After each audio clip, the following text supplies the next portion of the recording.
পেখমের আজকে একটা আর্টের কম্পিটিশন আছে, তাই জন্য আমরা চলে এসেছি গঙ্গারামপুর দেবীকোট পৌরসভা থেকে এই প্রতিযোগিতার আয়োজন করা হয়েছিল। ক বিভাগ, খ বিভাগ আর গ বিভাগ, এই 3 বিভাগের মধ্যেই আর্টের কম্পিটিশনটা ছিল। বয়স অনুযায়ী পেখম পড়েছিল খ বিভাগে, কারণ পেখমের 9 থেকে 11 বছরের মধ্যে বয়স ছিল। পেখমের আর্টের বিষয়টি ছিল সরকারি প্রকল্পে আবাস যোজনা। প্রতিযোগিতার ফলাফল আজই ঘোষণা করব, তাই বসে বসে প্রোগ্রাম দেখছিলাম।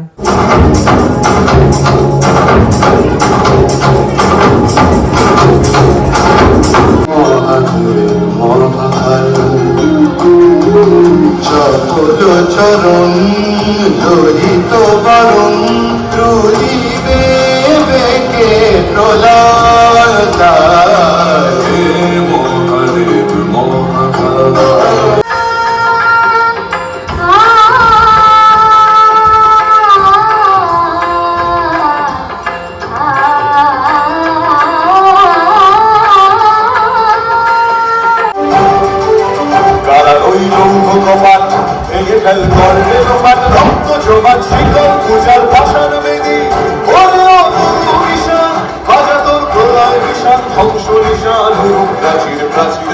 খ বিভাগের ফলাফল প্রকাশ হওয়ার পর পেখম তো আনন্দে দৌড়ে দৌড়ে আসছিল।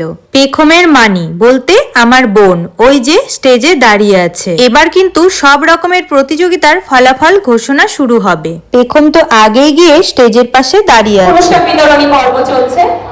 প্রথম হয়েছে জয়শ্রী চক্রবর্তী। জয়শ্রীকে মঞ্চে আসার জন্য ডেকে নিচ্ছি অশোক বর্ধন মহাশয়। একটু জোরে হাততালি দেব আমরা, উৎসাহিত করব বাচ্চাদের।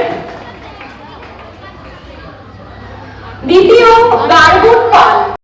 যে সেকেন্ড হয়েছে সে বাড়ি চলে গেছে, কারণ প্রতিযোগিতা ছিল 12টা থেকে 1:30 পর্যন্ত, আর ফল প্রকাশিত হয়েছিল 4টার পরে, যার জন্য অনেকেই বাড়ি চলে গেছে। যাই হোক, সেকেন্ডতম পুরস্কারটি তার স্যারের হাতেই তুলে দেওয়া হয়েছিল। তৃতীয় হয়েছে আরাত্রিকা চৌধুরী। আরাত্রিকা, তুমি মঞ্চে এসো প্লিজ।